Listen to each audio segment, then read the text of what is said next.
To start, just a few housekeeping things, and welcome. So thank you so much for attending this. I'm really grateful just that so many teachers expressed an interest in using Dr. Frost Maths. It's extremely hot today. I don't know where you are, but yeah, I'm absolutely baking in this my front room here at home.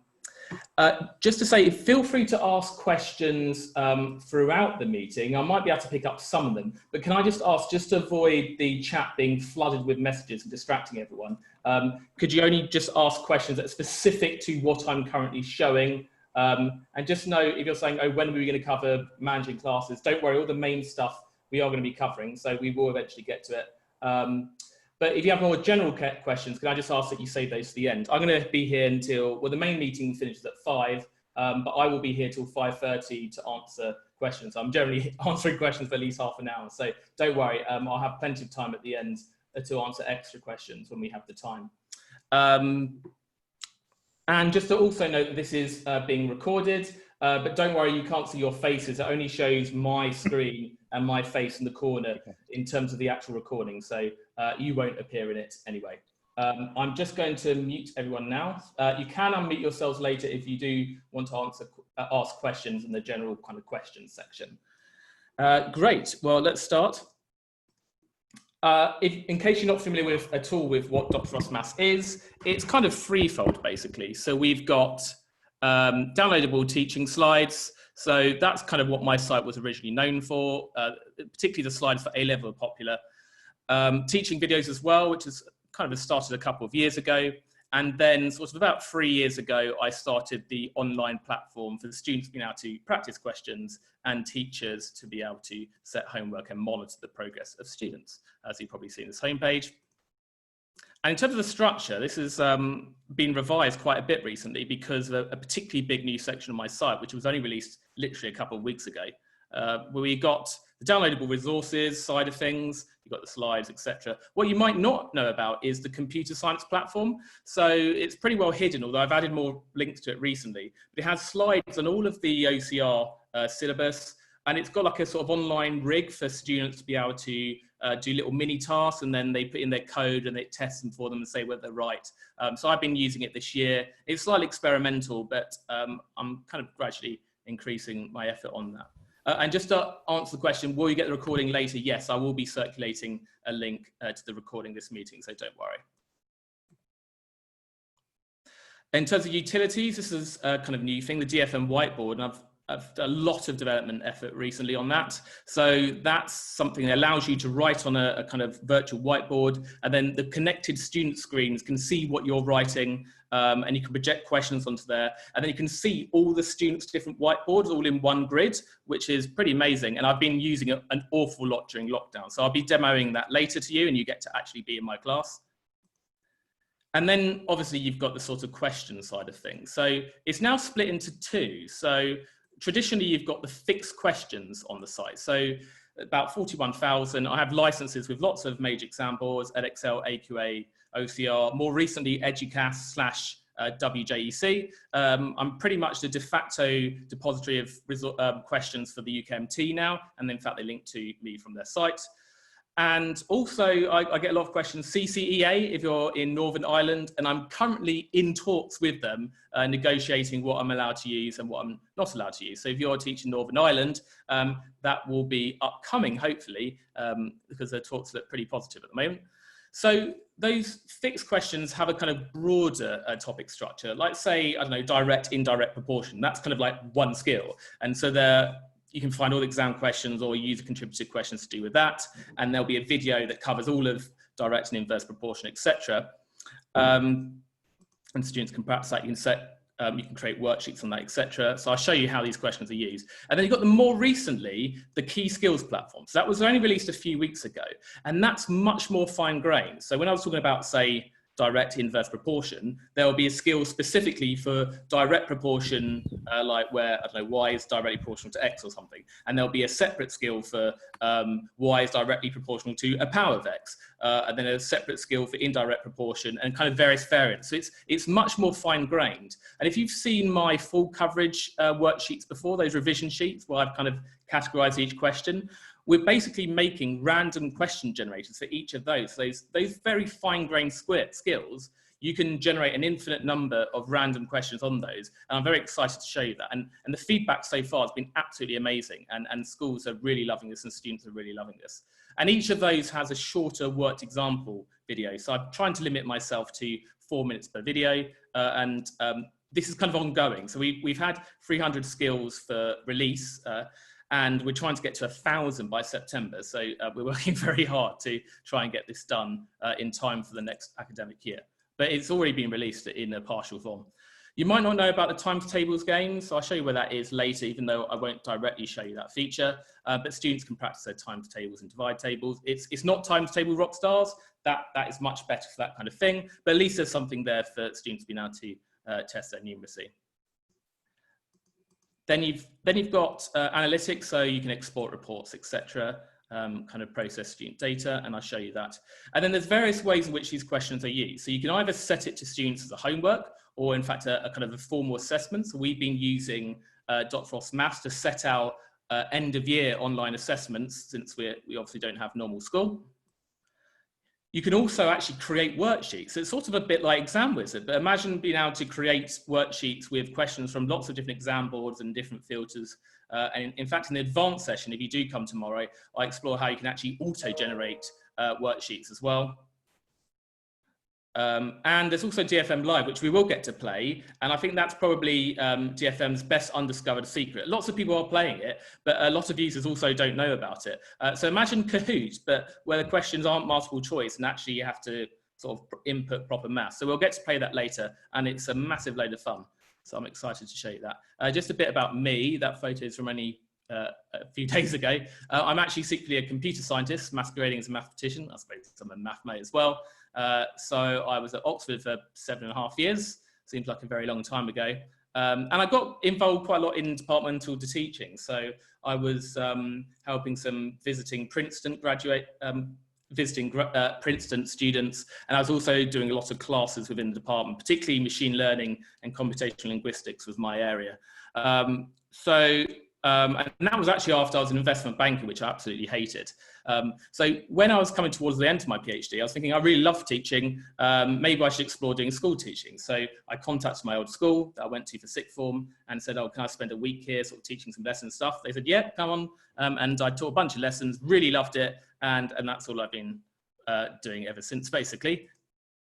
An unknown fact about me is I failed the 11 plus, and the school I subsequently went to only had about, I think it was like maybe 32% 5A star to C, so pretty low. And their Ofsted report said pupils from a lower than average social background. So I come from relatively humble beginnings as such.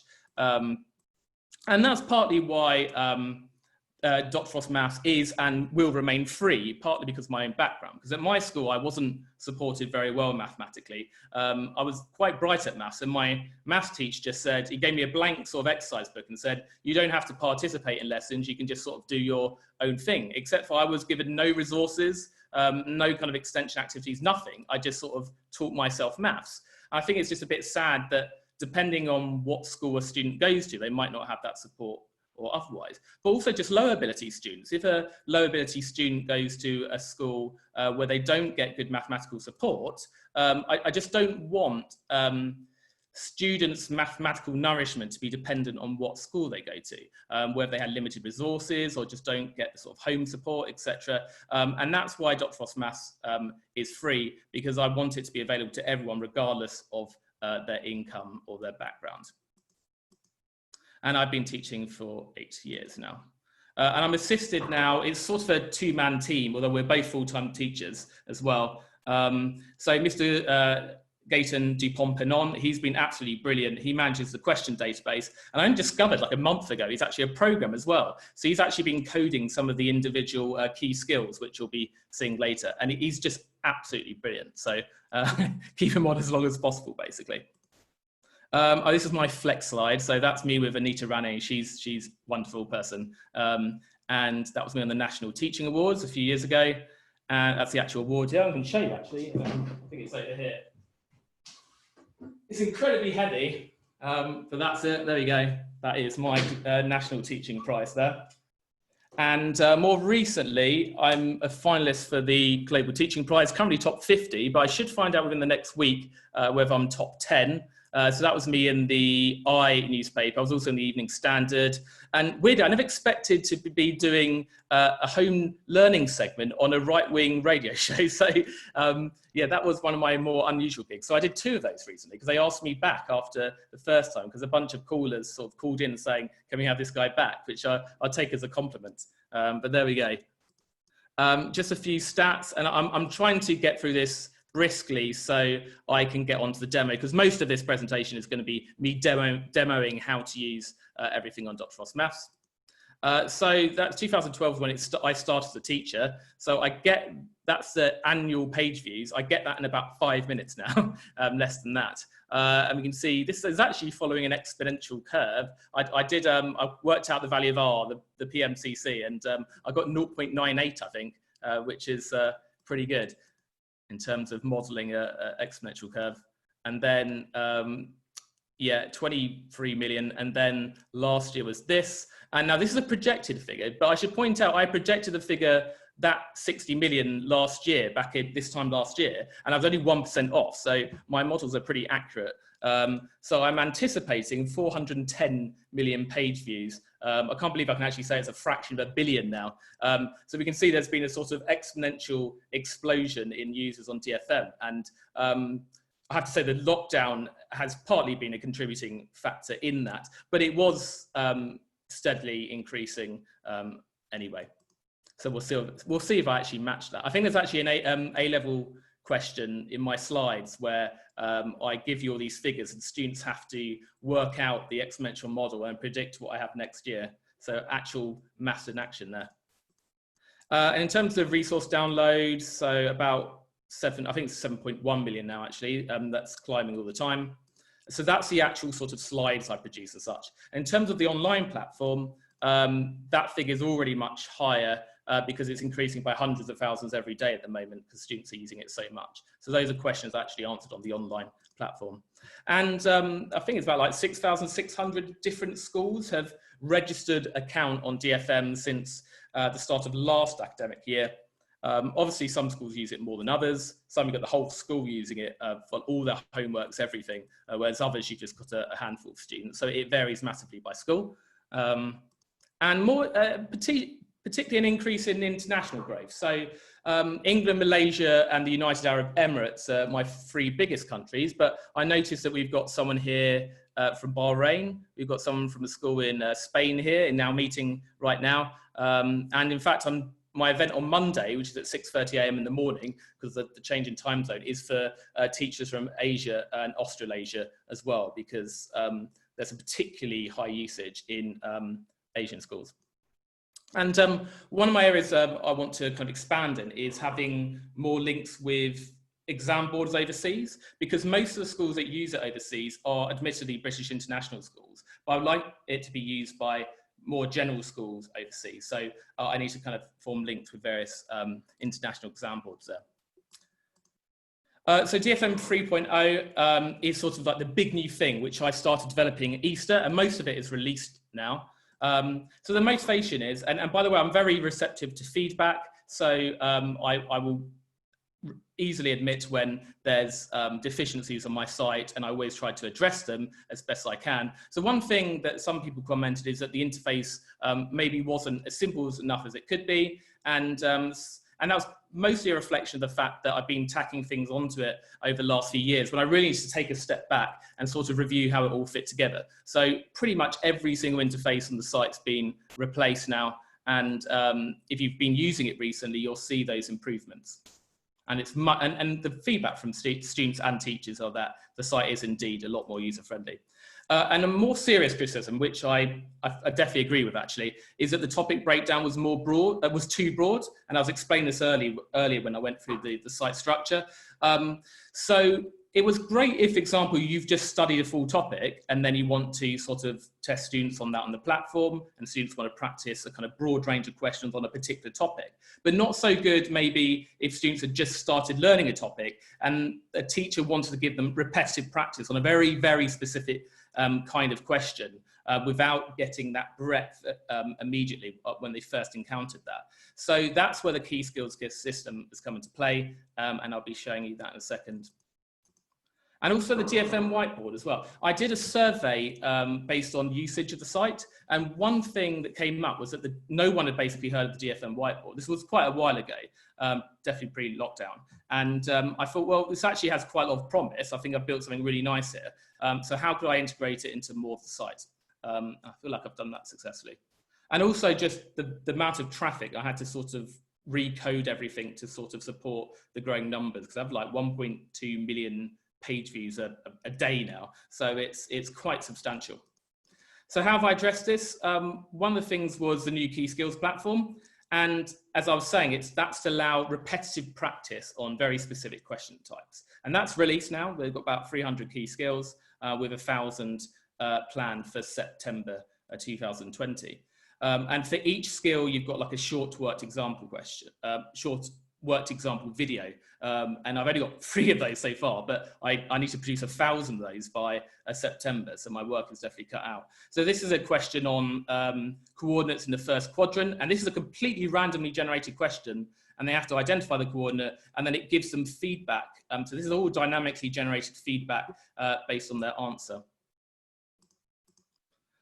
Here's some other cool key skills that if you look on it, you'll be able to see. So this is solving linear equations with the unknown on both sides. And look at this, this is all dynamically generated, isn't it beautiful? We've also got different question types. So in this one, students have to draw a cumulative frequency graph. I think there's another variant of this where they're already given the cumulative frequency, so it's a bit easier and they have to plot it. So I've got this question wrong, and it's showing me the graph. And that graph is completely randomly generated. So they could have infinitely many cumulative frequency graph questions. And there's obviously a lot of variants of this, like finding the median from a cumulative frequency graph, the interquartile range. So it's massively broken down into very specific skills. And all of that, as I say, is completely dynamically generated. So I'll be showing this in a second. This is one I did myself, because Gaten's been doing most of the coding. But I did this one in celebration of Hannah's Sweets Day. So it was the 5th anniversary of when the Hannah's Sweets question came out. Do you remember that question? It kind of made national news, because it was like, it was floating around on social media, this question that no students could do. It wasn't actually that hard. This will generate infinite Hannah's Sweets questions, and that's like dynamically generated feedback on it. So it randomizes the name, it randomizes the kind of colors, what object it is, whether it's sweets or marbles. I think it also randomizes whether it's the total number of objects that's unknown or the specific number of items that's unknown. So it's quite, you get certain surface variation in these, but not too much variation that it becomes a completely different type of question. So this is a more advanced skill on forming equations using sampling without replacement. So I'll get to show you this later.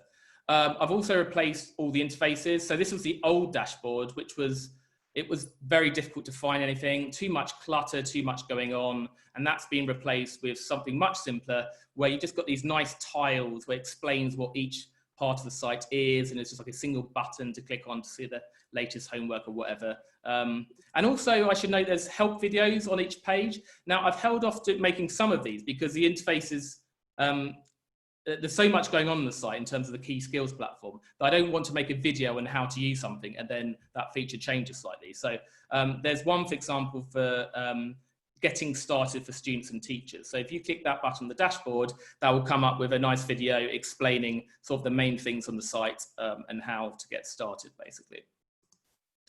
And also I've replaced everything else. So this is the new progress interface. Like there was an extra column on the left, which I've got rid of, and it's just much more room for data, and it's much simpler, basically.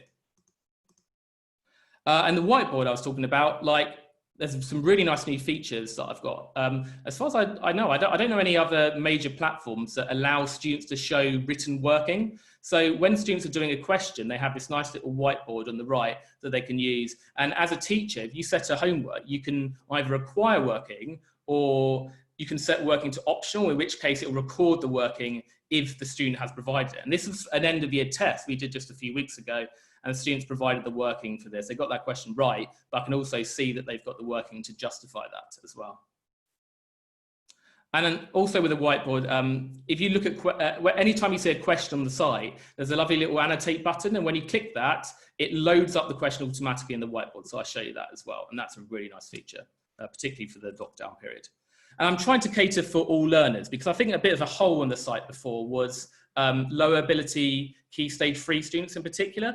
So I've been thinking, like, how am I making sure that I both cover the low end ability-wise, but also the high end as well, so everyone's catered for. So for Key Stage 2 and 3, you've got this new Key Skills platform, and you've also got the main question database. So we've got lots of all the SATs papers, for example. And then at the higher end, you've got Primary Maths Challenge, and you've got the JMC, the Junior Maths Challenge questions. In fact, our students at my school did the Junior Maths Challenge today remotely. And then for Key Stage 4 GCSE, you've got, again, the Key Skills platform covering the whole syllabus, what will eventually. You've also got a load of past paper questions from a variety of exam boards, so GCSE Foundation tier and higher tier. And at the higher end, you've got the Intermediate Maths Challenge questions and some Olympiad questions as well, I should add. And then Key Stage 5, I say coming soon, we actually have built our first 2 Key Stage 5 key skills. In fact, I'm probably employing someone extra to be able to write the code for those Key Stage 5 skills, so I can have as many as possible for September, if possible. But that is actually happening. And then at the upper end, you've got Senior Maths Challenge, etc. So that's what I'm trying to do there. And just a few resources of note before I get onto the actual main part of the presentation, where I show you how to use stuff. If you go to the resources section, if you haven't seen these, students find these really useful. I've basically scoured the last 20 years of past papers and trying on each topic, let's just say it was, this one's on laws of indices. I've tried to find an example question of each type and then pick a question for the revision sheet and try to categorize each one, what their kind of question is. And that's partly what sort of motivated the Key Skills platform, because I'm trying to make a generator for each of these types of questions. But you can download these and print them out for students to do, and it's great for GCSE revision. There's also some for the AQA IGC Further Maths syllabus, and loads for Key Stage 5 for A-level as well. There's also like an interactive PowerPoint for all the main new calculators, both the GCSE and A-level class whiz calculator. And although it's not an emulator, you can click on all the buttons, they'll tell you how to use them, and example questions where you can use them, etc. So that's quite nice. You've also got the A-level PowerPoints. You've probably seen those before. In fact, Pearson actually sent one of their publishers to me to see if we could officiate some kind of relationship, because they knew that my A-level slides were the kind of de facto slides for their exam board, basically. But they are useful for other exam boards as well. And then I've also made a bunch of posters, some which I've printed out for my classroom. So various questions I've pondered over the years. Like you might have seen questions where you have to put equations in this particular form, but might not know why we put that in that form. So these are questions I've either pondered as a student or as a teacher, and I've made posters on these. This one was particularly popular on Twitter when I posted it. I think it was retweeted by the government's chief scientific officer, which was quite fun. I'm increasingly making foundation GCSE resources. In fact, I was supposed to make loads this year, and then sort of the lockdown happened, and I ended up sort of recoding my platform. But there will be more of these later. So I recognize that I'm not stupid. I know I teach at a selective school. It's a state school, but selective. And it's meant, historically, I haven't had many foundation GCSE resources because I don't teach foundation tier at my school. By being increasingly making lots of resources on this, so this one is on area and perimeter by counting. There's things like, what else? We've got reading scales, etc. And also I've tried to like decommission my year-based resources. So for example, there's a year 7 number theory resource, and that's because we teach lots of number-based skills in year 7. But I've tried to actually make it year group agnostic and break it up into sort of separate individual slides with foundation questions in there and so on, and try to make those kind of fully differentiated.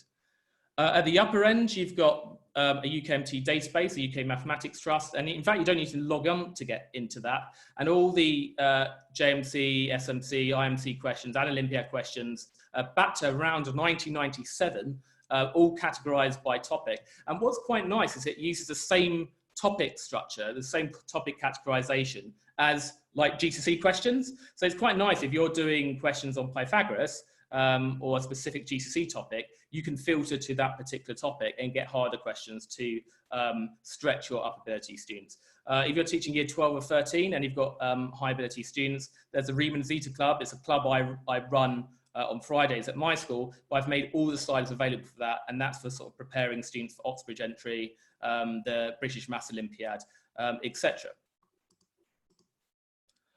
And in terms of impact on my school results, you might think, oh, you teach a grammar school, there's not much room for value added. Well, look at this bar chart. So in the last 8 years, our JMC results, this is JMC Gold Awards, gold certificates. We had about 50 in 2012, and we've pretty much tripled that. So that's, I think it was like something 136 gold certificates, which maybe, correct me if I'm wrong, I believe that might be the highest in the country. So we've come a long way in the last 8 years at my school anyway, in terms of raising the profile of mathematical competitions. And there's plenty on my site for this, both the resources I showed you, but also loads of questions in the database for your upper ability students. And my ever-growing to-do list, and then I'll get onto the presentation. This is the last slide. Trying to get to 1,000 key skills by September 2020. That's the absolute priority at the moment. So when I'm trying to develop or finish the various coding to do with the Key Skills platform. And basically in a couple of weeks' time, when it's the school holidays, that's when I'm going to plow through making all these worked example videos, while Gayton and co are sort of coding the actual key skills part. Allowing fixed questions, key skill homeworks, because at the moment, I said you can build worksheets with pre-chosen questions. You can't do that with key skills at the moment, but literally within the next couple of weeks, I will be coding that.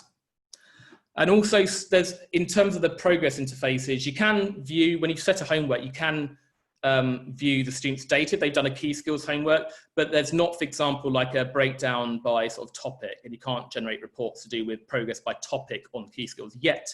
That will be coming very soon. Eventually, I will finish Key Stage 5 videos. I've sort of postponed that for the moment, but there is about videos around 3/4 of them, the pure A-level syllabus. I haven't done any applied videos quite yet. And as I said, I'm trying to sort of conquer the world and have collaboration with various international exam boards so I can better support students in other countries.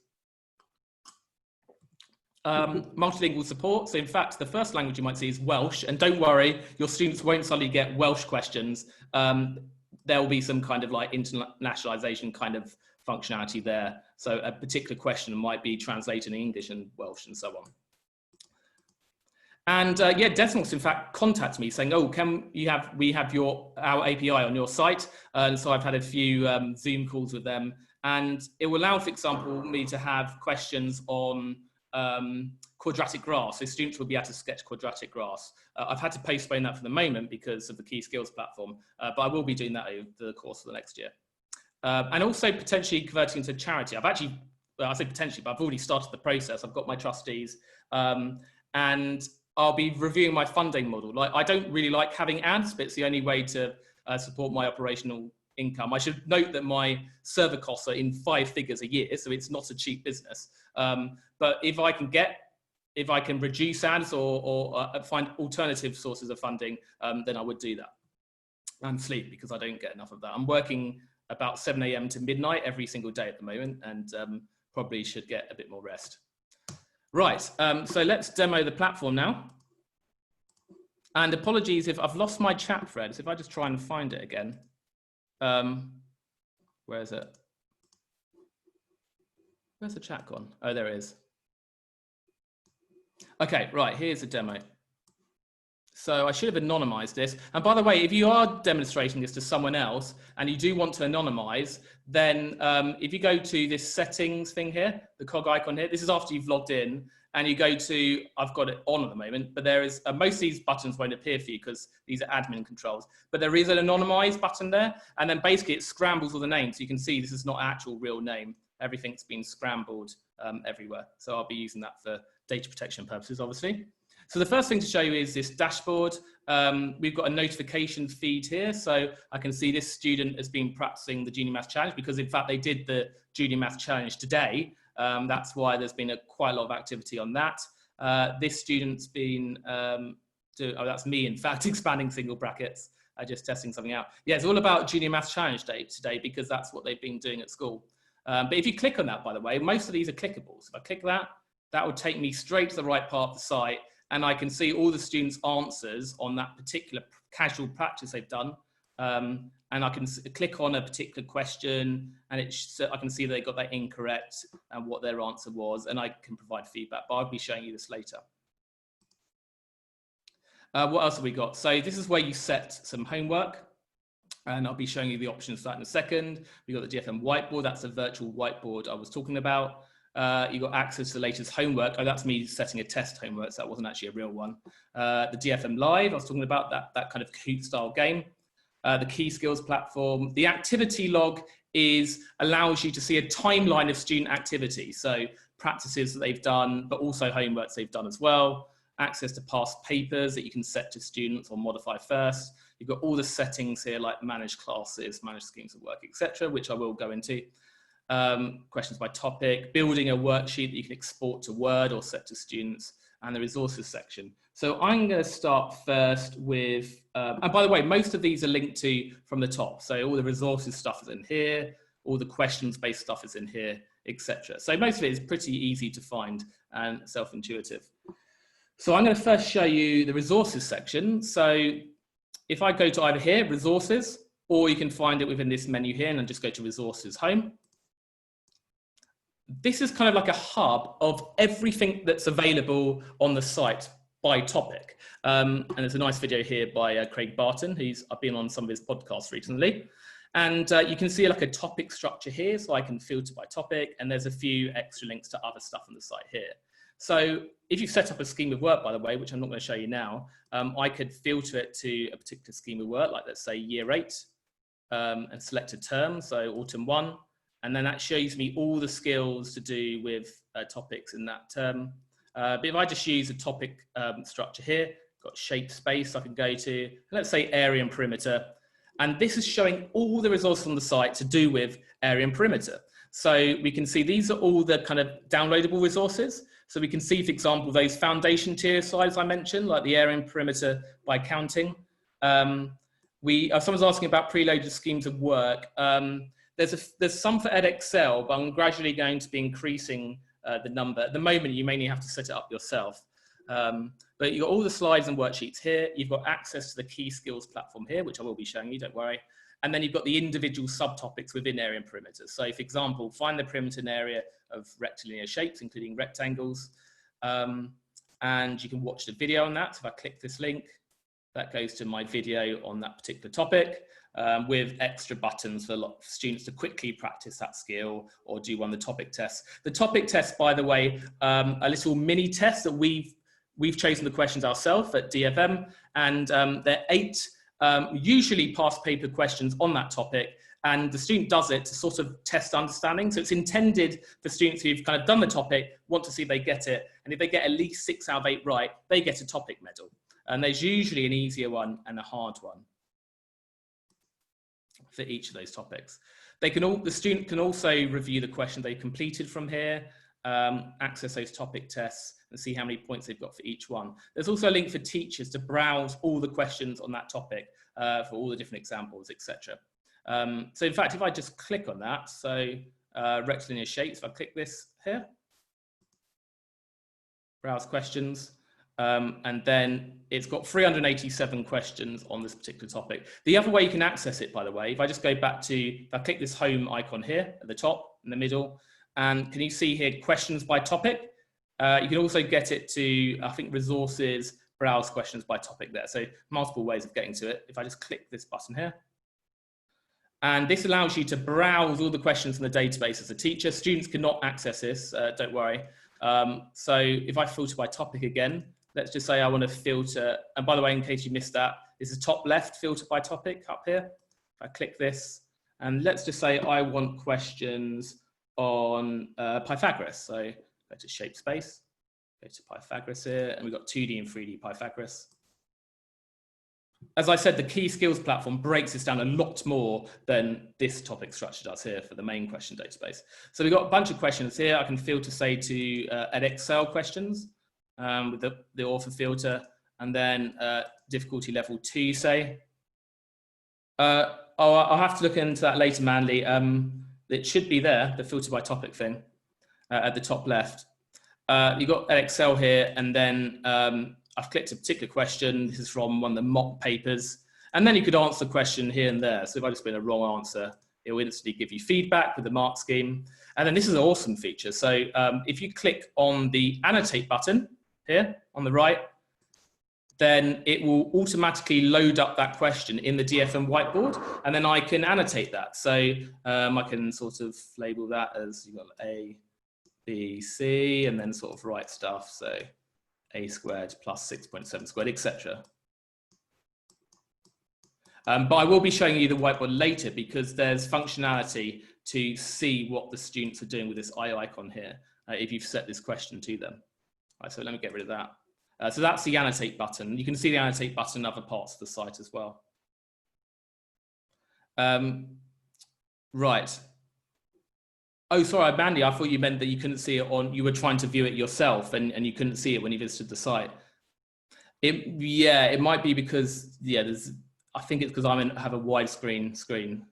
Anyway, right, so that's browse facility. One thing to note, by the way, is the filter by text, and that's quite useful, particularly, let's say, if you want to filter to a particular exam board. So people often ask me, I teach IGCSE, how could I filter to that? So if I type in IGCSE into the text filter, it's now filtered it to IGCSE papers. And that's just a really useful facility to use that filter by text facility there. Right, let's go back to the home dashboard again.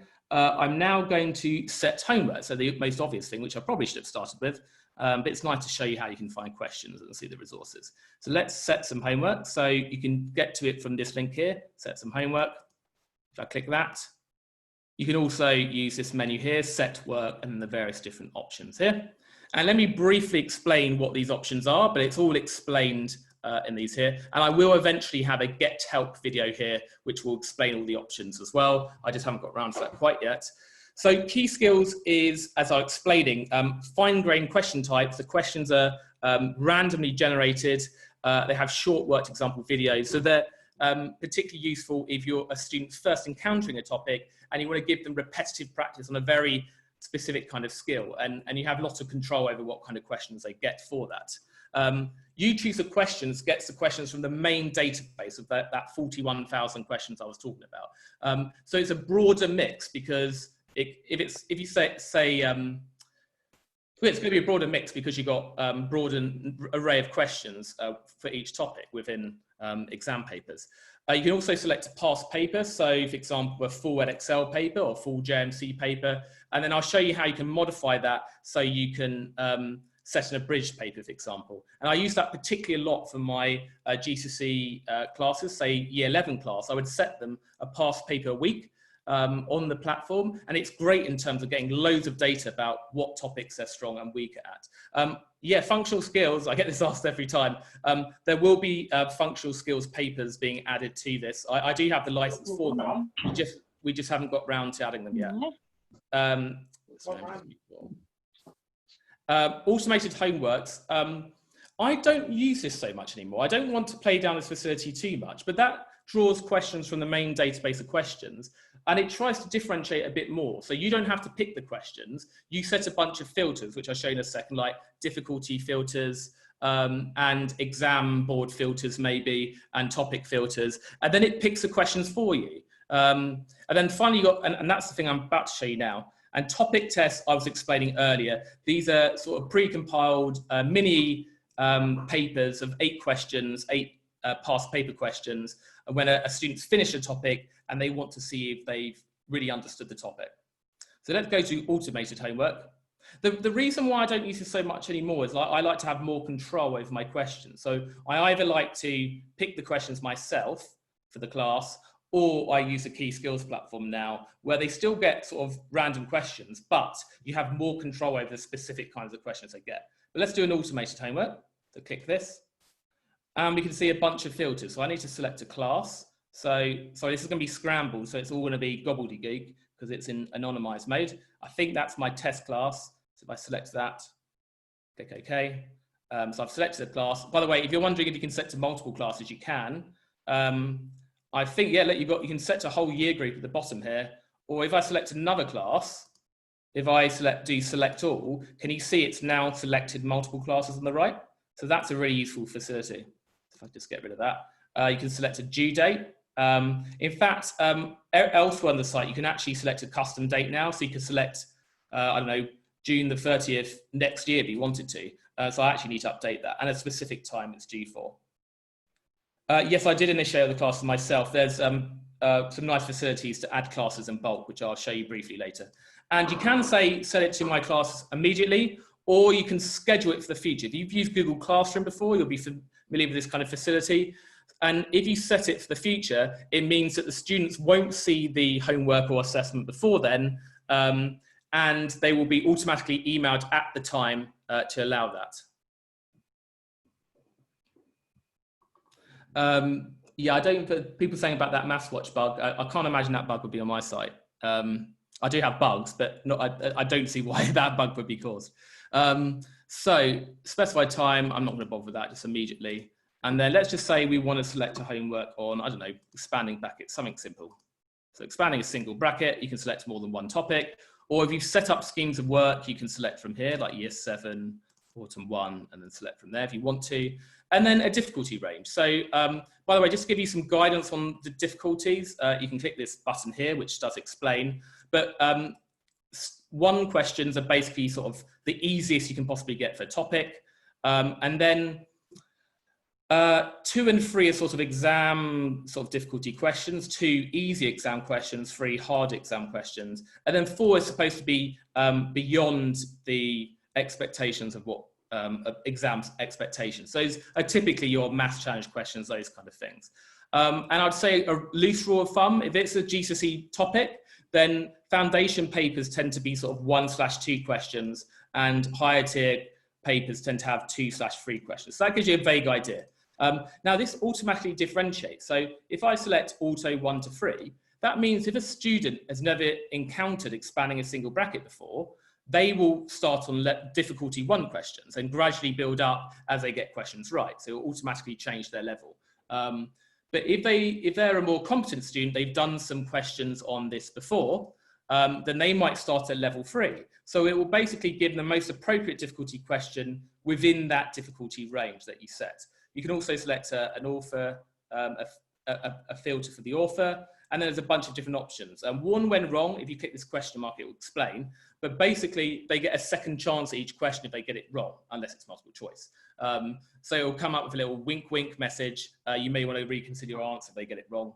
Prevent reattempts. That means that if they get to the end of the homework and they've got their score, they have the option to completely redo their homework if they wish, and have a second attempt at the whole homework. You can require videos to be watched. If you set that to yes, then on the starter page for the homework, there's usually a bunch of suggested videos at the bottom that they watch. And in fact, they will be required to watch those before they start if you select yes.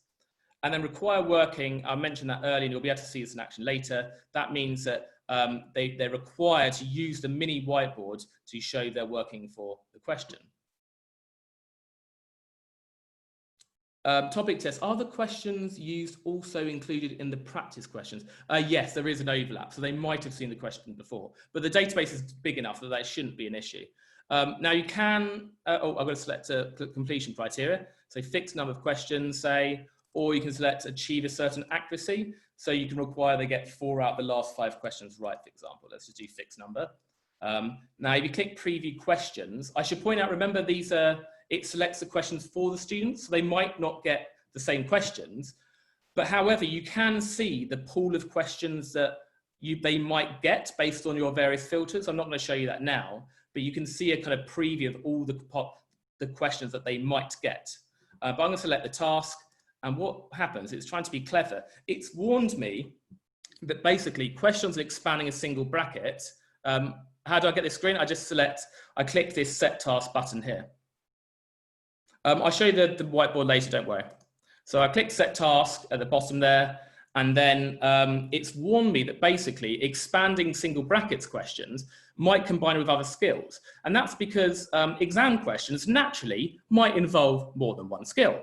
So a particular question, let's say expand and simplify type question, if it would say 2 brackets, that involves expanding two brackets and collecting like terms. So it's seen that some of the single bracket questions involve collecting like terms. I might want to allow that. Now this list is quite long, but if you set up a scheme of work, and by the way, I'm not going to show it in this presentation because I won't have time, but you can set up schemes of work from cog icon, manage schemes of work, and there is a video there which explains how to do it.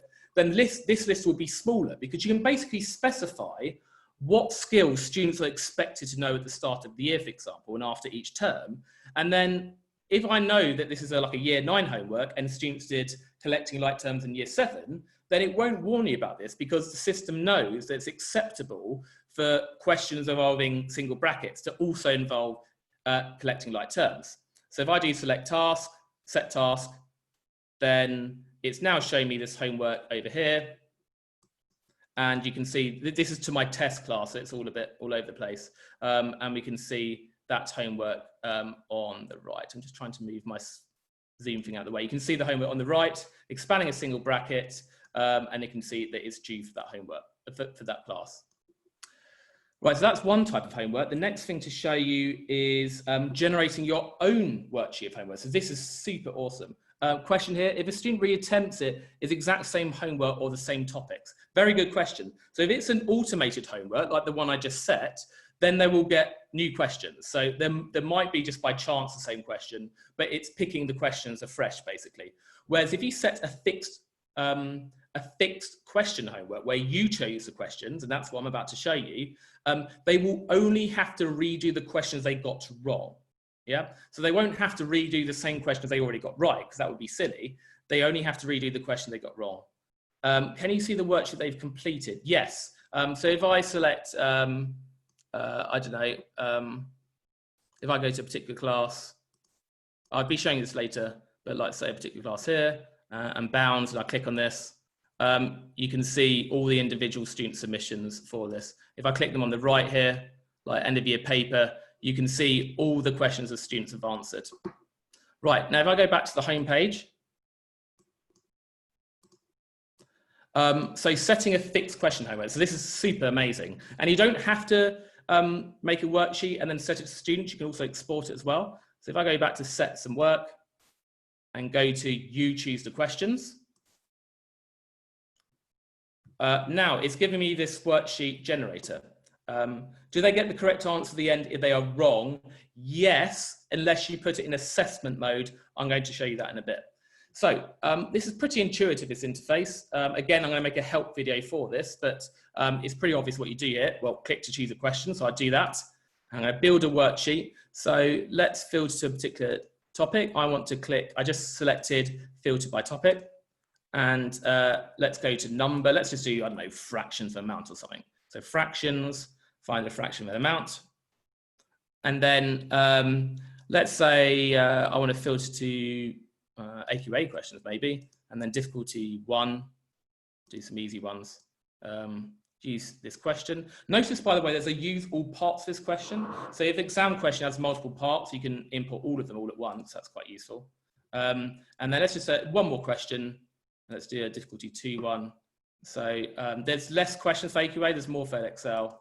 So let's just do this one. This is a 5 mark actually. This is in a foundation paper in the higher tier as well. So if I want to save that now, because I want to set it, I go save at the top here. You can see the save button, save. Let's just call it fractions homework. And then you can select where it's saved. You'll automatically have, when you've registered, your own folder. So you've got my school here, individuals, J Frost. But there is also a shared folder in your school if you want to share worksheets amongst the school and amongst other teachers as well. Assessment mode, is it timed? There is a setting which I'll show you in a second for that. I'm literally coming to it now. You can select permission settings. I'm not going to go into that. But now I've saved my homework. And there's a bunch of different settings I can do now. So I could export it to Word. So this is like your exam wizard type thing. If I click that, you have a few export settings. I'll let you read that later. Click generate. And then it's about to download that. It has. And I'm just showing that now. So you can see that, there we go, fractions homework. And you've got the mark scheme here at the end. This is all generated from this. annual questions here. So we actually use this to generate our printed assessments at school now, which is quite cool. So that's how you generate a paper. It's super simple to do. Or we can play it as a live game, or you can practice it as if you were a student. So you can see what it looks like as a student. But I'm going to set to students. So if I click that, set to students. And notice, by the way, if you notice those exam tags at the start of each question to say what paper it was from, students do not see that, as is explained here. So students won't be able to see where the question came from. Can you share with other schools? If you're in a trust, then there will also be a trust folder you can save into. If you're not in a trust, then there is actually a global folder you can also save into as well. Right, so let's select it. I'm not going to select who it's for, but I'm going to show you the other settings. So there's a few other settings that weren't here before. Time limit, so you can select a time limit. And if you're wondering about what about extra time candidates, at the moment you have to set it separately, so those extra time candidates get the extra time. But I will be building in a feature where you can say this student would usually get 25% extra time, and then that will be done automatically. The person who asked me, can you remove the exam tag when exporting to Word? I think there was an option there. So those checkboxes there, I think there's one for removing the exam tag. I can't remember. If there's not, then it'll be easy for me to make that. And then the other options, this is grayed out. I think one of those questions is configured incorrectly, because usually if all the questions are exam questions, then you would have the option to select to change this accuracy measure. So if you change this to use exam accuracy, then basically it will use the marks associated with each question. So that 5-marker question, if they get it right, they'll get 5 marks. If it's wrong, they will get 0 marks. And I should point out, you can update their mark later. So if you want to give them partial marks, it can't do it automatically, but you can see they're working and then update their mark to give them the relevant marks. The required video option, yes, I will show you that in a second. Don't worry. And the last thing to explain on this is homework versus assessments. Now, if you set it as a formal assessment, the students don't get feedback after each question. So they won't know they got it right, but they can, because it just says your answer's been recorded, they can subsequently go back to that question before their final submission to modify their previous answers. I should also note that as of about a week ago, they also don't get their mark at the end of the assessment as well. With the time limit, do they need to do it all in one go? Yes, they do. So if you set a time limit, as soon as they start the paper, the timer starts. If they come back to it half an hour later, they'll have half an hour less. So they do need to do it all in one go. So it is meant as a sort of formal assessment. Because otherwise, if they could go away, then they could sort of go away, sort of work out all the answers and then put in the correct answers like a couple of hours later. So that's very much an intentional feature, that they have to do it all at once. Whereas if you do it as a homework, they get feedback after each question, etc. And I will show you what it looks like for a student to do a homework. Right, so that's that. Oh yeah, what do students see? That's the next thing I need to cover. So in fact, if I go to manage classes very quickly, yes, there is something that tells you how long they spent on the homework. There's a few kinks with it, which I need to fix, but it does record the time. So if I go to cog icon, manage classes. Now I'm not going to show you in full how to set up classes, because there is a get help video here, which explains the whole process. But basically there's 2 main ways of setting up a class. You can either set up an individual class and add the students to that one particular class, or you can actually do it in bulk. And this wizard here, which I'm not going to show you, but it is in my help video. I do cover this in the advanced talk tomorrow, if you do want to come to that. You can basically download a spreadsheet, populate it from Sims, and then re-upload it and import everyone at once. So I do that at the start of each academic year, because that then detects the existing student accounts and then puts them into their new classes, in addition to creating the relevant new accounts as well. But let's just do something very quickly. So my test class, year group, I don't know, 13, assigned teachers, me. Schemes of work, I won't set one now, submit, and then it's created a new class, and then it explains the options for adding students to your class. Now, I'm not going to go in detail now, I don't want to bore you, but the one thing particularly to show you, could you use an Excel spreadsheet to bulk input students? Yes, so that was the other method I was showing you on that Manage Skills homepage about doing that. So if you look at the help video there, that will explain. No, I don't have, I can't populate automatically from Sims. I looked into the license and it would cost me tens of thousands of pounds a year. I don't have that money, so I can't sadly do that at the moment. But I've made it as easy as possible to set this up.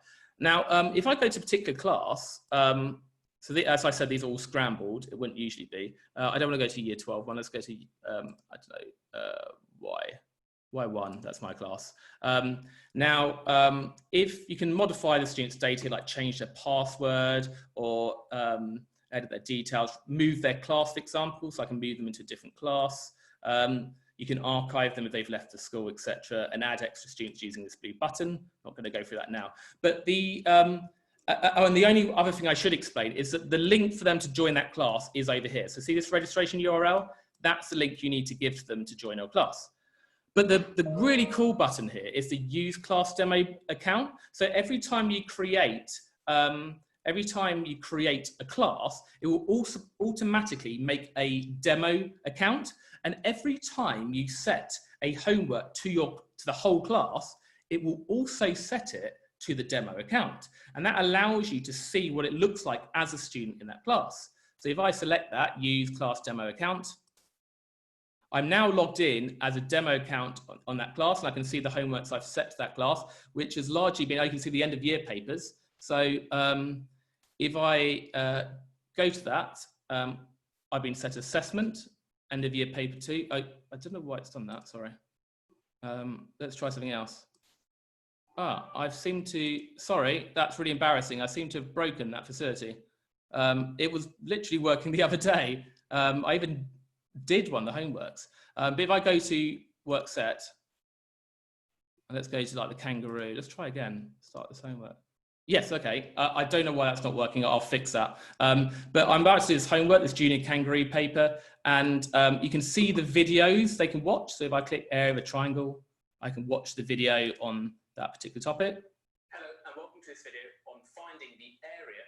And by the way, it does save where they are in the video. So if they come back to it later, it will immediately jump to where they were watching before. Now, someone was asking earlier about the required videos facility. Now, if you've required any videos, they'll get this big warning symbol here saying you need to watch some of the videos, and it will say which videos they have to watch down here, and it will have a little green tick when they've watched a video, and only then they can actually start the homework. So if I just start this homework, you'll see what it looks like. So we've got this question here, which calculation gives the largest result?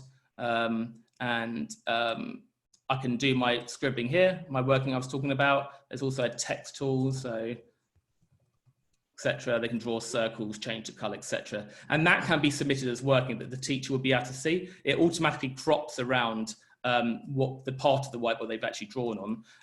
Now, if I get this right, I've got to get this right. What's the right answer? Is it A, B, C, D, or E? This is question 1 of the kangaroos. I should get this right. It's not going to be that one. It's not going to be, someone help me out here. I think it's that one. I think that's going to be the biggest. Is that right? Let's submit answer. No. That was embarrassing. But if they got it right, it pops up with it gives them some points and stuff, which would be nice to show you, but anyway. And you can see that this button up here, get video help on this topic as well. Right, so that's that. I'm now logged in as that test account, so I'm gonna log in back as me. 1 sec, I just need to anonymize it again. Now I want to quickly show you the key skills platform.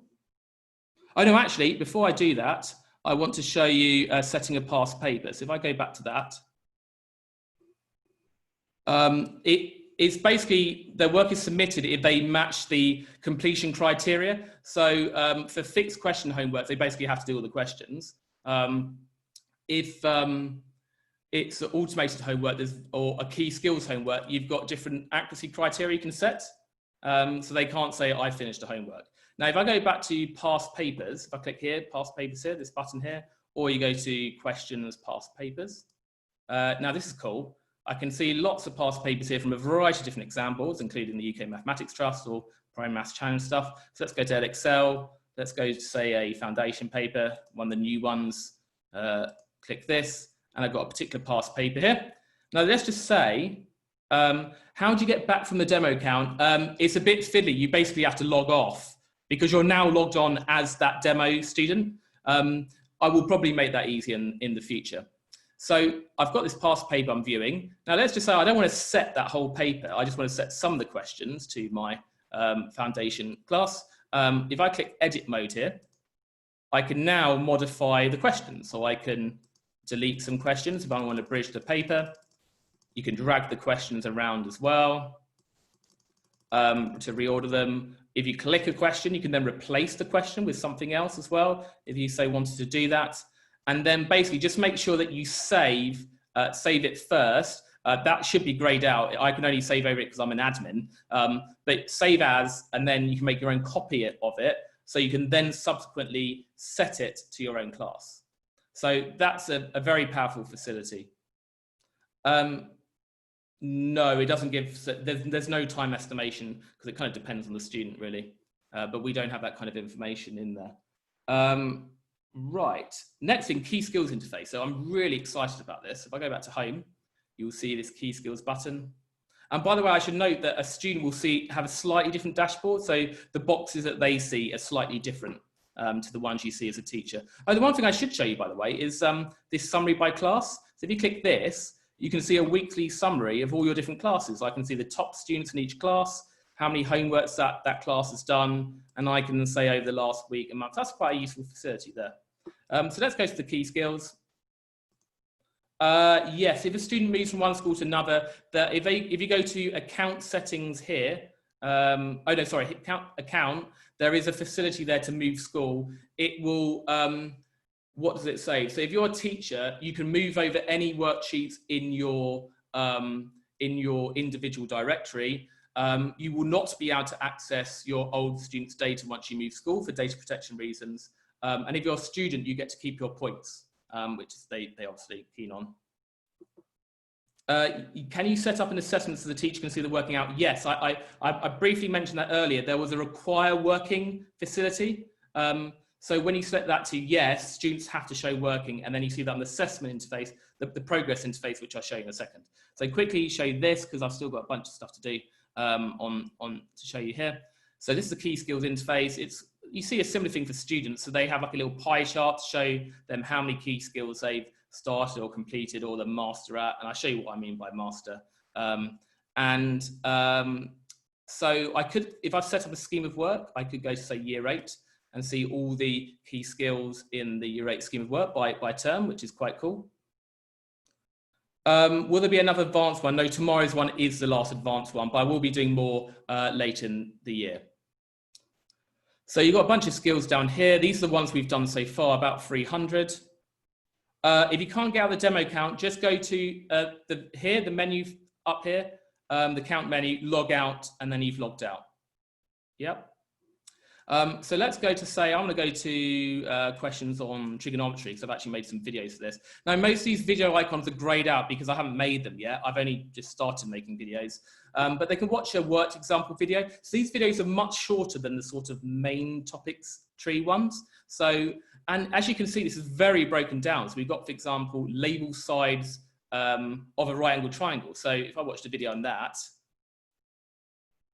it skipped to halfway through the video because I've already started watching that. And that's like a really simple skill just to kind of ease them into trigonometry. And then you've got these options here. So if I click multiple skills, then I can either set it to students, and you've got the same stuff as before. So I can require working, for example, as someone was asking earlier. I can select the students it's going to be set to, and it can completion criteria, so achieve a certain accuracy. And by the way, if they have to achieve a certain accuracy, if I've selected multiple skills, which I have, so I've got 3 key skills here, they have to match that accuracy in every one of the skills you've selected.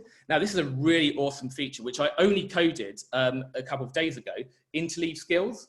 So it explains it here with this kind of box here. But basically, if you select yes, then those 3 skills here, it will kind of oscillate between those, or alternate between those. And if they've got to achieve a certain accuracy, once they've got the required accuracy on that first skill, it will just oscillate between the 2 remaining skills. If you do not interleave them, then basically it does the questions in blocks. So basically they will first get questions on labeling sides of a right angled triangle, Once they've achieved that accuracy, they will then go into the next skill. They have to get the accuracy on that and then go to the third skill before they're allowed to complete the task. So that's a really powerful facility there. If you select instead fixed number of questions and you don't interleave, then it'll basically try to give the same number of questions on each of those skills. So I'm not going to set that now, but I will show you what it actually looks like to students. So they can independently practice, and they have this button here. Oh, the first thing to show you though, if you preview, this is super powerful, it generates a random question on each of those key skills. So I can now answer that. So that's the opposite there. Opposite, click that, and then we can see I've got that right, and the feedback, and this one, which I'm going to get wrong because I can't be bothered to work it out. And you can see that this dynamically generated feedback on like which trig function they should use, the working they should be showing, etc. And there's this lovely button, which in fact someone suggested at the first of these Zoom meets, and I coded it since, which will basically give you a new set of random questions. Isn't that cool? If I do have a go, then I can actually try that as a student. So I can choose to delete the skills, completion, fixed number of questions. If I click OK, so that message shouldn't be there. Then they get this question. So again, they can show they're working over here, and then that is that's the adjacent submit answer. And there we go. And can you see, look, I've got a key skill point. So basically, if they get to 6 questions right on that key skill, then that's considered completion. And then once they get to 10, that's considered master level. And that doesn't mean they complete the homework. They might still have more questions because you've set, I don't know, 20 questions or 10 questions. But in terms of that little pie chart on the key skills hub, that will then be set to complete or master. And students are being really enthusiastic about this. One student has already done all the key skills that have been available so far, all 300, which is pretty incredible. And you can see this worked example here. So they can see the worked example on this particular skill. About how they work on your calculator, but when you do sign off. So it's all very well supported. The skills are very broken down. And as I say, we're hoping to get about 1,000 of these key skills ready by September. The coolest one is if I go to, I'm conscious of time here, key skills again. Gaten made some histograms questions the other day, generators, and they're absolutely incredible. So if I go to say data handling, data representation, and he did some on, he's done a few extras since, but there's one on histograms, complete a histogram, and there's another one on histograms as well. We haven't ordered these yet, but they will be ordered. Yeah, like that one. If I go to preview, look at this, randomly generated histograms questions. Isn't that amazing? And then this one. So if I put in an answer, let's say it's wrong, all this feedback is dynamically generated from the this randomly generated question. Can students do key skills by their own? Yes. So that have a go button will be available to students. So you can set work for students, homework for students, but also they can, there's a big emphasis on students practicing independently on the site as well. So that's that. Now, finally, I need to quickly show the progress interface, and then we'll do a demo of the live game. Is there a video aimed at students to do how to use the site? Yes, on the home dashboard, that Get Help button, if they click it, it shows them how to use it. In fact, if they've logged on for the first ever time, then it will pop up automatically, but they can always click that Get Help button. And as I said, I'm making more of these videos. So there'll be videos dotted around the site to help you with the individual functionality. Right, so progress interface, which I'm going to steam through because I want to have a nice go at the live game. So activity log. So if you go to, this is progress, activity log. So as I said, this is like a news feed of all the stuff that students have been doing, a timeline of student activity, and I can click on it. This is the end of year paper that someone did, anonymized, of course. I can see, in fact, that teachers awarded partial marks, so they've given partial credit. I'll show you how to edit that in a second. You can provide feedback to the student, so feedback, and then that will automatically alert them of that. There's a really nice button there, by the way. Use the same feedback for all students to that question. So basically, all students who've done that question on that particular homework will see the same feedback if they got the question wrong, that is. So that's pretty cool. But it can show the formal assessments, but also it shows individual practice as well. So this is set homework. Oh, someone's done a key skills practice. Oh, that's me. I just did that 3 minutes ago. So it showed my answers there. You can also set the date range here, and you can quickly filter a particular class. If I just want to see the activity in a particular class, then you can see everything this class has been doing. So, oh, this person's been doing, know the place value of digits and a whole number. I think probably a bit too easy for this student, hence why they got them all correct. Can you give whole class feedback and individual feedback? So yes, if I feedback, that will do it to the particular student. But if I click that checkbox, then all students will get that feedback. If you mean feedback for the overall homework, people endlessly ask me that question, and I will eventually do that at some point. Right, so the next thing to show you is, and by the way, all the different progress interfaces, you can either access from here or this drop down here. So if I go to homeworks assessments, it's now showing me all the homeworks and assessments that particular class has done. And you can see the end of year 7 tests here. If I click on a particular student, I can see all their individual submissions. And if I select a particular homework on the left, then that will show me a breakdown of all the questions on that particular task. So I can click a particular answer and it will show me the student answer. What's quite convenient, it now shows the mark scheme for that question as well. And you can overwrite their marks. If you click overwrite, I can then set the number of marks that student gets for that question. If they've shown any working, it will appear here as well. So this person's got partial credit, etc., based on what they've done. No working thing, so 0 marks. So there we go. Now, an awesome thing is this button here. So if you click on by topic, it will then show you a breakdown of all the skills involved in that particular assessment or homework. And so I can see that everyone did very well on BIDMIS, but they didn't do so well. Apparently, that must have been a difficult rounding question because only 48% of students got questions right on that particular assessment. And if you click on worst questions, then you can download a Word doc, and it has all the questions on the paper ordered by how badly they were answered, and it will show the percentage you got it right on each question in that sort of thing.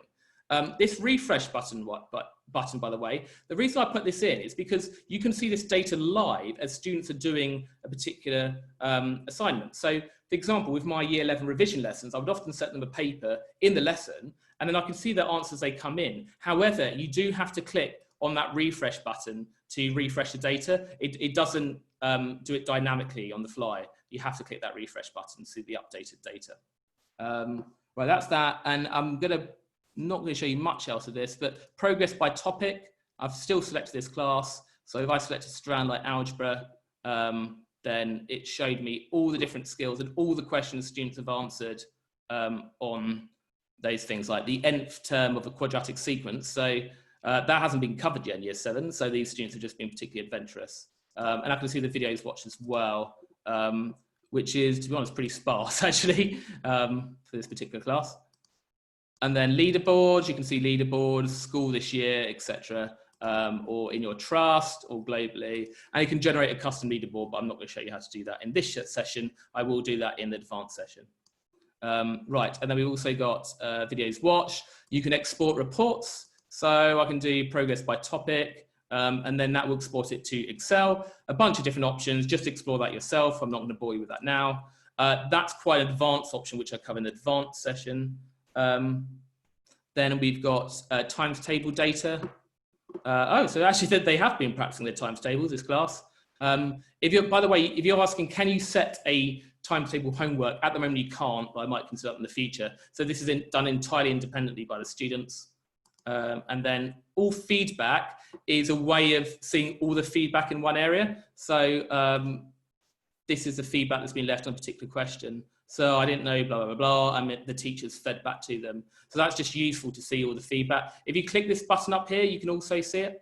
So if I click that button over there, so there's 3 new pieces of feedback, and you can quickly get to this interface here. See you later, Heather. I will be making a video available of this, so don't worry. Right, so the last thing to note is I've shown you how to set up a class briefly. I'm not going to go through scheme of work, but I mentioned it. Right, the virtual whiteboard and then a quick live game. So if you click this button here, that's the whiteboard button at the top. You can also access it from the home page. So go to DFM whiteboard. Now it's going to give me a link. Now I'm going to paste that link into the chat thread so you can access it, but you might be able to read it there. So let's go to everyone in meeting. If you click on this link, you will then be connected to my whiteboard. So I should be able to see, yeah, you're appearing already. There we go. You can see this eye icon, so I can actually look, you can see as you're coming in. There's all of you here. So I'm going to start writing on this whiteboard. So if I just type in hello, there we go, hello. Oh, I have to say the whiteboard doesn't work so well if you've got lots of people in the same class. And that's not a problem with the server, it's actually a problem with my browser that's being too slow. So I will be gradually resolving that over time. But what's quite cool is I can import, so the link here, if you go to the link in the chat thread, then you can get into it. You can draw circles and stuff, etc., which should be appearing on your whiteboard. By the way, if it's saying, if you're not connected to my whiteboard, it could be because your network is blocking socket connections, and you can ask me about that later. But I'm just going to select a particular question. No, you can't stop them writing stuff. So if I import this question, it should appear in the background. But yeah, you wouldn't usually have a class of 96, so it's kind of struggling. Let me refresh. This works. Oh, there we go. It has loaded, and now I've just refreshed. It's my browser struggling, but I will be trying to make this better if I've got bulk users. But for a class of 30, it's absolutely fine. The live game, however, does work better with lots of users. So there we go. You should be able to see this question, and then I can annotate that, and then I can see your individual responses to that question. By the way, you can interact with individual whiteboards. So let's go for, I want to interact with Kate. So I'm now drawing directly onto Kate's whiteboard, and the other users won't be able to see that. Yeah, and I can see a bunch of different, I've got a smiley face there. But as I say, it works a lot better with a smaller number of users. No, the students can't see. This eye icon here is only available for teachers. The students don't have that eye icon. Right, so that's the whiteboard. I've been using it all the time during lockdown. And the very final thing to show you is, I'm going off that now, is the live game. So the way to get to it, a variety of different ways. If I click on DFM Live from the homepage, I then have a bunch of options. I can either do it by key skill, so it's hooked up to the key skill system now, or by worksheet past paper, which is what I am going to do, or by topic. So I'm going to click on by worksheet past paper. And then you just navigate to a paper. Let's pick a foundation GCSE paper, keep it easy. And I'm going to go to GCSE 91 Foundation and pick a particular paper that I found. Which one is this? It's a more interesting one. Doesn't really matter. Okay, this will do. So if I go to, no. Yeah, this will do. Nice, easy one to start with. So if I go to, can you see the live game button here? So if I click that, there's a few options. You can stop them having nicknames. You have to require login if you do that. I'm going to allow guests now because you might not have a DFM account set up. And then you can either say they get more points if they're quicker, or there's no speed bonus. Just to make it more competitive, I'm going to say points. More points, you get it faster. And this is sort of like lockdown mode. So, because traditionally the question would only appear on the teacher's screen, but because we're in lockdown at the moment, students wouldn't be able to see the teacher's screen. So there's an option to say the question and the answer appear on the student's screen. So if I start the game, now you can see the link there and the passcode, but I will type it in here. So just go to /join. And the passcode is 877752. There you go. So hopefully we should see people appearing in a second. Yes, it does work on a phone and tablets and stuff. Should do.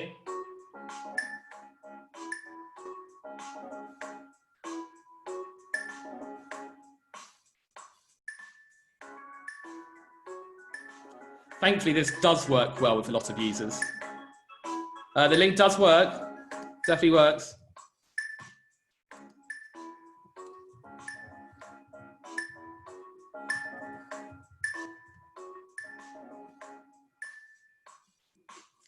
So we've got a lot of users so far. I will be adding a counter so you can see how many people are in so far.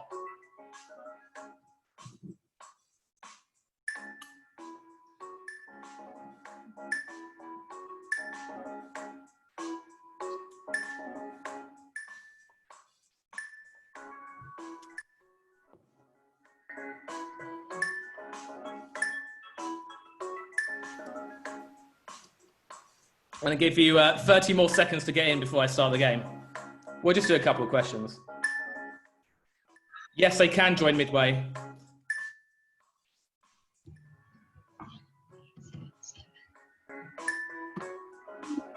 Yeah.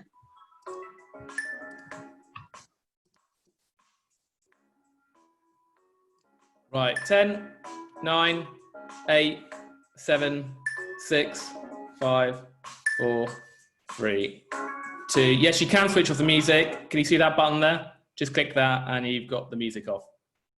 Was that a request in general? You want me to turn off the music now?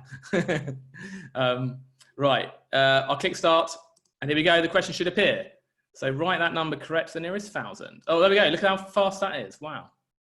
P in 3.01 seconds. Look at that, 100 answers in within a few seconds. As you can see, the live game works much better for bulk users than the whiteboard does. So this is super fast. It's similar to Cooper, but better because they're not multiple choice questions. They're actually general input questions. And then I think that's most people in. You can stop waiting because there's 6 people who are not putting in their answer. So let's stop waiting. And there we go. So P was first. EJK was second. Well done. Let's just do another question. I'm going to turn the music back on. The code, let me try and find it. It was 877752. So this one you have to drag the numbers around. Still very, Lorna, that is blindingly fast to drag those around.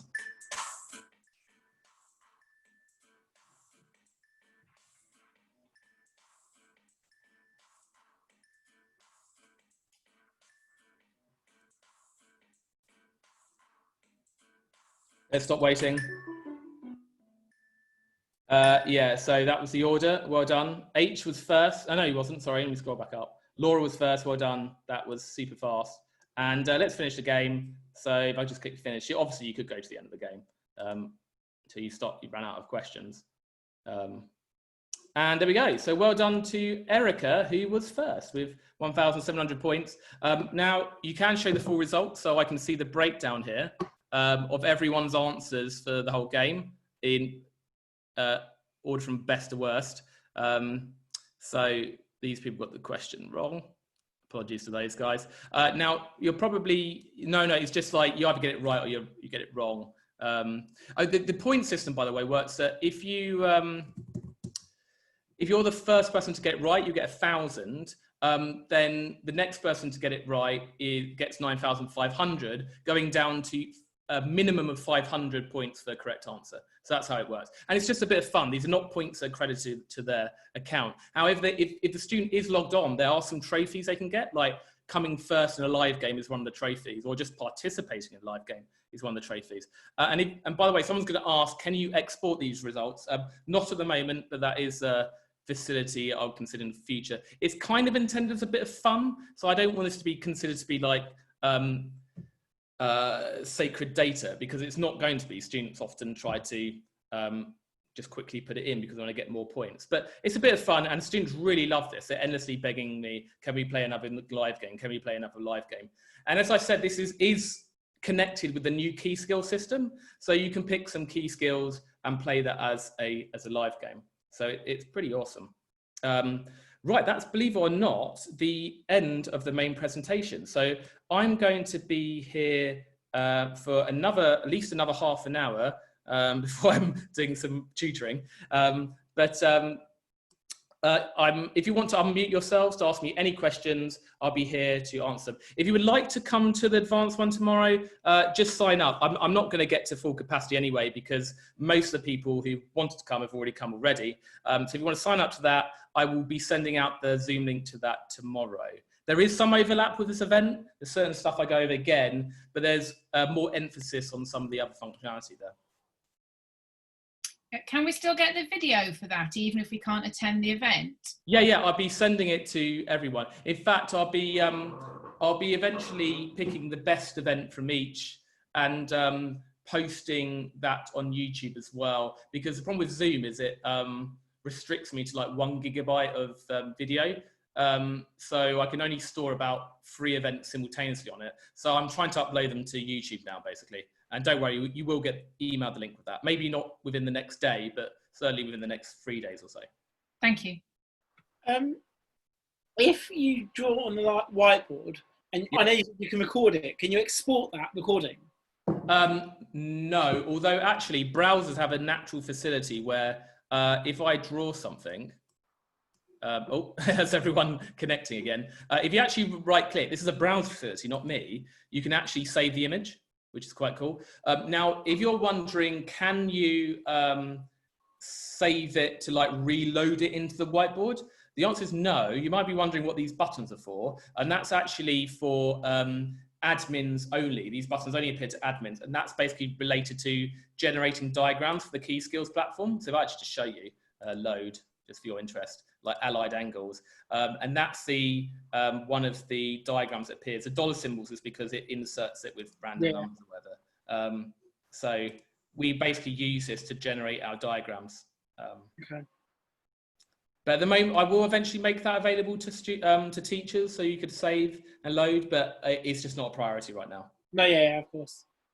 It's an undo option, not at the moment. I think I actually built it in, but I was running out of space for buttons, so I had to remove it. But I'll probably put it under the rubber.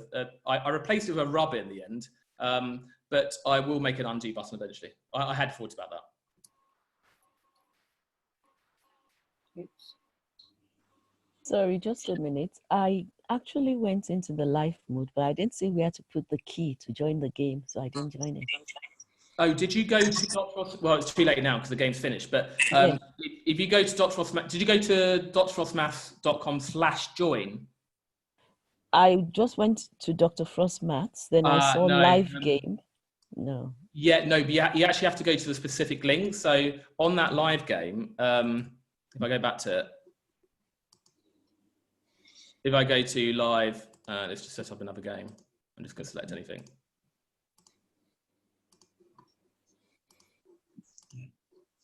Can you see the link there? You had to go to /join. So that was a specific link for joining the game. You can't access it from the main site. Oh, I can't. No, but look, can you see this link here? If you go to drfrostmaths.com/join, that will allow you to go into the game. Is there a question about my account? Yeah, go on. I'm currently using this with Key Stage 5, but we're in a trust, so I'm set up on the sixth form school. Can I link that to like my Key Stage 2 and 3 and 4 class, or? Sorry, within the same school or across different schools? It's like a multi-academy trust, different schools. Oh, it's do a you girls' school and then do you work at different schools in the trust? Yeah.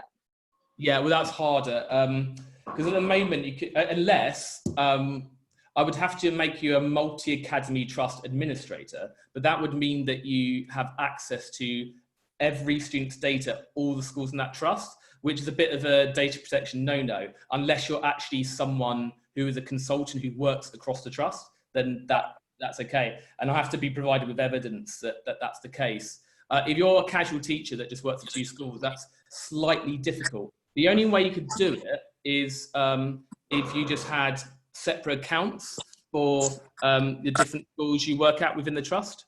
But I can certainly link schools within the trust. And the reason for linking schools is that you can have shared schemes of work, you can have shared worksheets, and And there's shared leaderboards as well, which is pretty cool. So would I just use the same email address? You would have to use a different email address. You can even, if you've only got one email address, then if you just contact us, we can manually, you can put a dummy email address and contact us so we can manually activate it for you.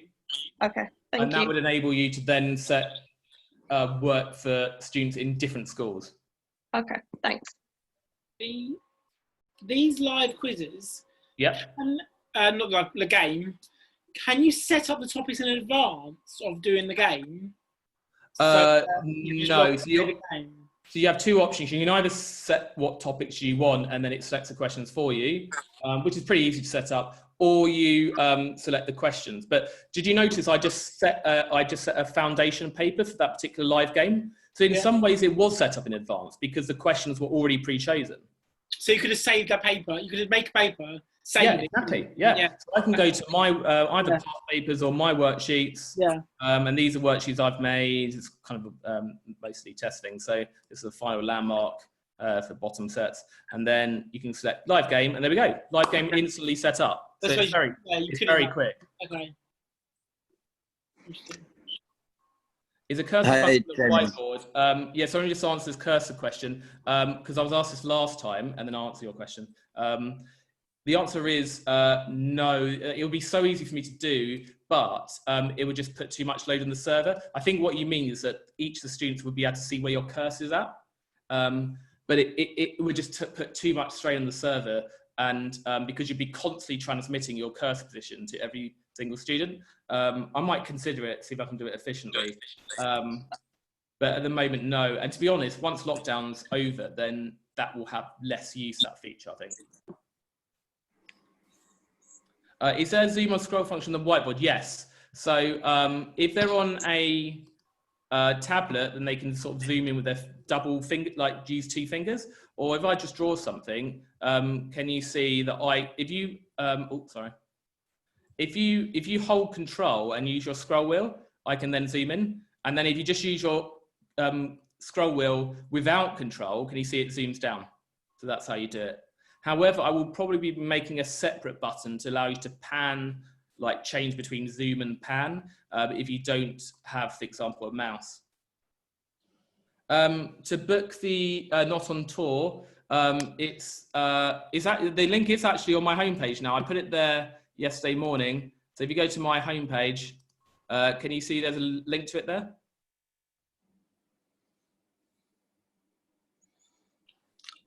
Okay. Can you create hints for questions? No, sorry, there's no such functionality. So I scroll down during a live lesson. Oh yeah, there's some bugs to do with like interacting with the whiteboard. The whiteboard is a bit buggy, to be honest. There was a bug you saw earlier.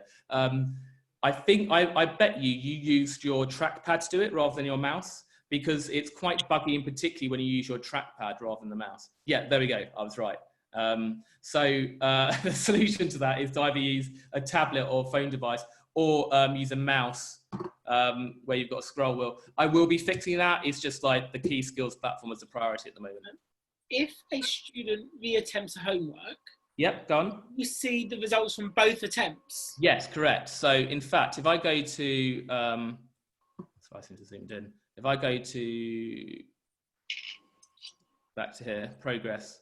Yeah, I'm still anonymized. If I go to progress by class, and I click a particular one, this one, let's see if there's any multiple attempts. Oh no, I have to actually select a class. If I go to 8Y1, it says complete. Now, if they've done it multiple times, it actually says, oh, there we go. Can you see multiple? Yeah. So they've done this one multiple times. So if I click that, you can see all their attempts. So that was attempt 1. Okay. That was attempt 2. And can you see the reason some are grayed out is because they got that right previously, so they didn't get that question again. So they got the right first attempt. Yeah. Okay, yeah. You can see that question they got wrong, question 8, and then they had attempt 3 to get that question 8 right. Okay. Yeah. As a follow-up, have they seen the answers after the first attempt? I knew as soon as you said as a follow-up, I knew you were going to ask that question. Yes, they don't get the answer. So if you've set the option for allowing reattempts, then they will not get the correct answer if they get it wrong for fixed question homework. So if you've got a fixed question homework, like in this case, a JMC paper, and you've allowed reattempts, they will not get the answer to wrong questions, because obviously they would get the answer and just resubmit it, wouldn't they? Yeah. So I have thought of that. Okay, thank you. Someone asked, can you move objects around the whiteboard? No, but you can delete it with the rubber and then redraw it. Yes, Hi, you Jamie. get an email message every time you set work, yes.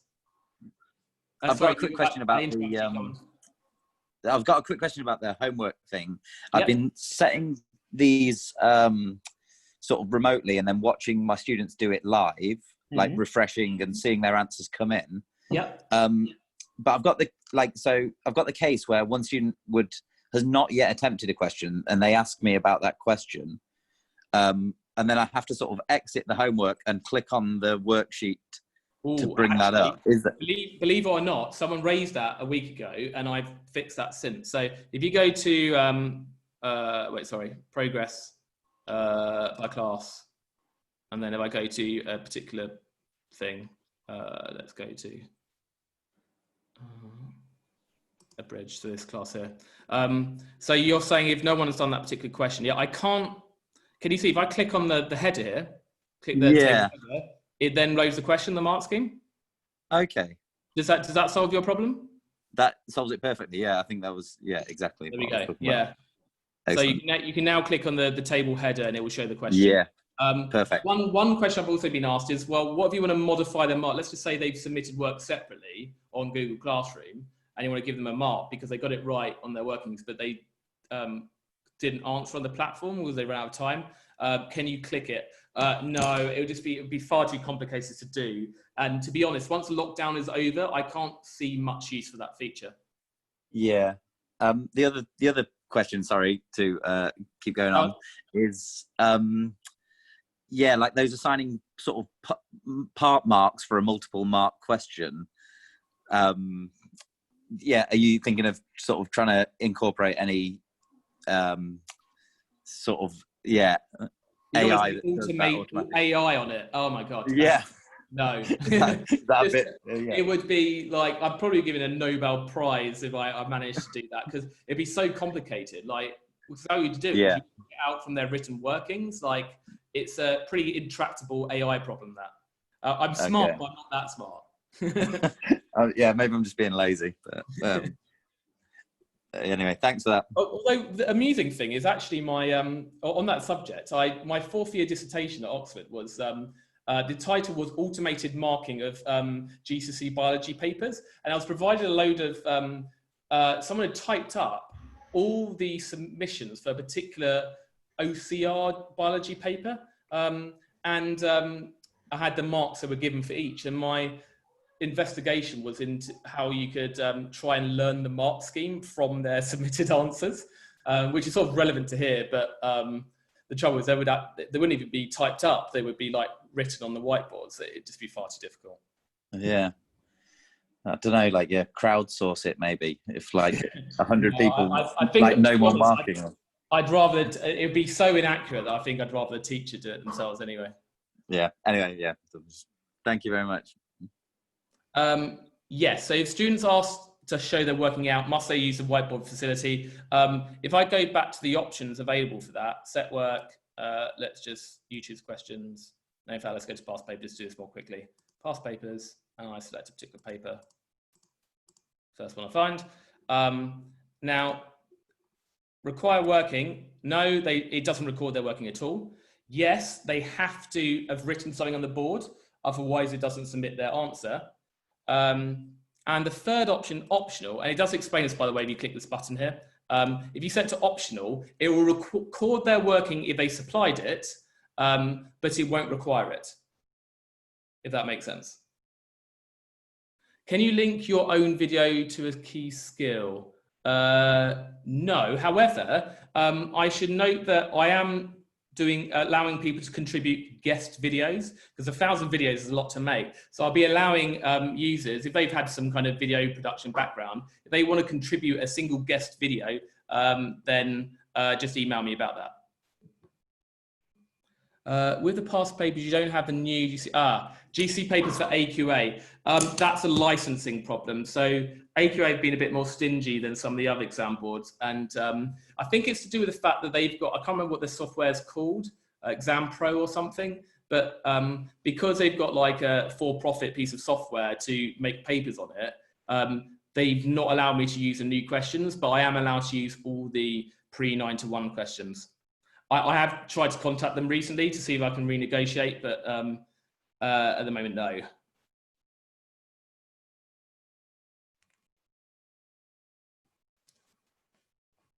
Do I have access to the IC Further port? Oh, yes, I have been given the license to AQA Further Maths papers, so they did grant me that. So if I go up, go to AQA, level 2 Further Maths, there we go. When do you expect to have CCEA questions? Well, even when they hopefully do grant me some kind of license, it's a question of when those questions, it's a question of when we can put them in the database, because Gayton is responsible for the question database, but actually all his time has been dedicated to working on the key skills platform at the moment. So if I can sort of employ extra people to do that, then I will. The way I got around that with Educast is that they've actually kindly volunteered themselves to add the questions to my database for me, which has been extremely helpful. So they've actually been adding that rather than me or Gayton.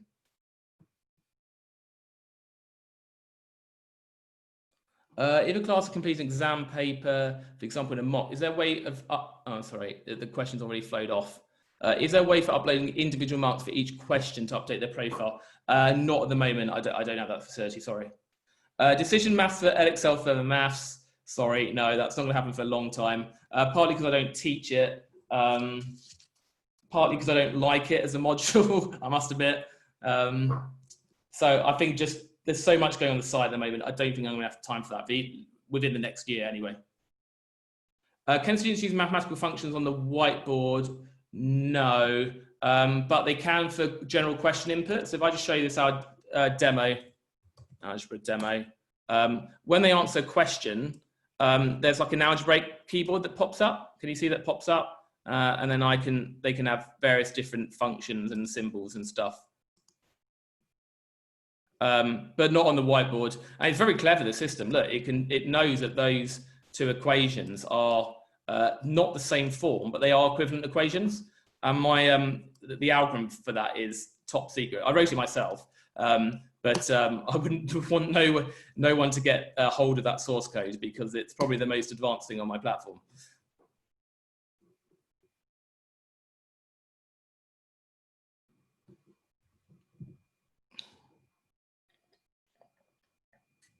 And I'll be sending the video link within the next 2 days, hopefully.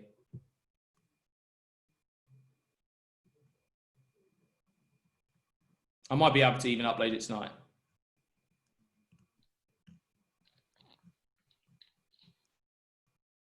Do you have access to IC Further Maths past papers for Excel? I have the license for it, but I just haven't added them. Partly a reflection of the fact that the AQA's Further Maths syllabus is the most used by schools. So that was the one that was added for the moment.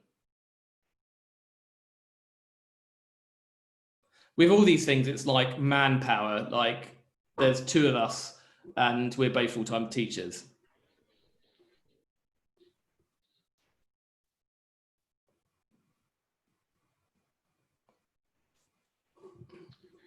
Thanks, Jamie. Great stuff. And I have to leave now. Thank you for coming. Thank you. All the best. We'll meet tomorrow. Yeah, I'll see you tomorrow. Cheers.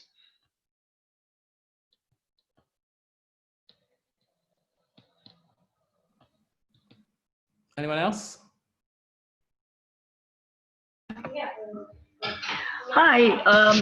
Earlier this week, I was trying to use your worksheet, and it had like you have to submit the answers, and then I had an option if I can put it in words, and that's what I did, and I sent it to my students, your worksheet. Yeah. But again, when I went back, that option was not available anymore, and I couldn't find from where I had generated those questions. If you just email support@dr.maths.com, they'll be able to help you. But I'm sure it's, I think it's probably just on the wrong part of the site, I can imagine. But your worksheet, if I go to, oh, there you go, my home folder, or you can access it, questions. Was it a past paper or questions you selected yourself? No, so it was generated automatically on a particular topic. The topic was straight line graphs. So you selected an automated homework. So when you went to set work, you selected automated homework. There's no way, because the thing is, because all the students get different questions, and they could like hundreds of questions using that homework, there isn't a way of exporting it as a worksheet. However, if you do go to progress by class, and you go to like a particular assignment that a particular class did, so 8x1 for example, that's not my class, and I click on a particular one, and then if you go to worst questions, that will then allow you to generate a Word doc of all the questions. That's sort of a little hack there that you could use to do that. Yeah, but I didn't use any of this. I just, maybe I was still I'm still a new user, and somehow I was able to generate the questions. There were 8 questions because I had not registered my class till then. So if you just, because I don't know exactly what you did in the first place. If you just generate, sorry, if you send an email to support@drfrostmaths.com and explain exactly what you did, and your name and the class you set the work to, then we'll be able to help you. All right, thank you so much. No problem. Some AQA questions don't have a mark scheme. No, that's probably because that's just an oversight. In fact, I noticed that earlier because remember I set some fractions of amounts questions, and it didn't allow me to use exam marking accuracy, and that's because there was no mark allocated. So I think it's correct for all the EdXL ones, but there seems to be a few holes in the AQA questions. So I will get onto that. And if there's missing mark schemes, I'll look into that again. In fact, I'm going to make a note of that now. So AQA questions. Yeah, that's just my bad, basically. There's some missing data. So missing mark schemes and marks.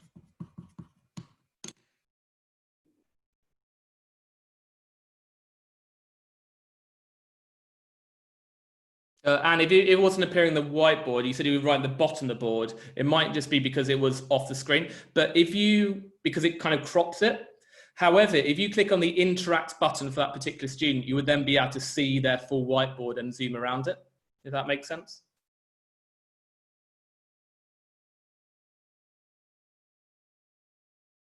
But I will probably, I still need to improve the software. For that little preview you see when you see all the tabs for all the students, I'll probably try to crop it around the entire drawing area they've drawn. And then that would work a bit better because I already actually do that. When a student submits some workings for a question, and then you can see that on the progress interface, it automatically crops it to where they've actually drawn on. So if I just use that same code for the actual whiteboard, when you're using the class whiteboard, then that would resolve that.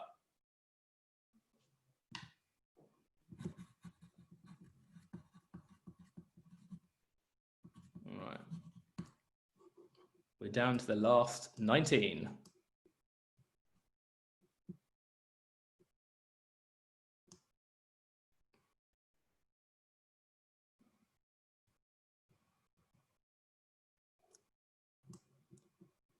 Right, any final questions? I'll see you tomorrow. If there's no final questions, then I may end this meeting. Thanks, Anne. Take care.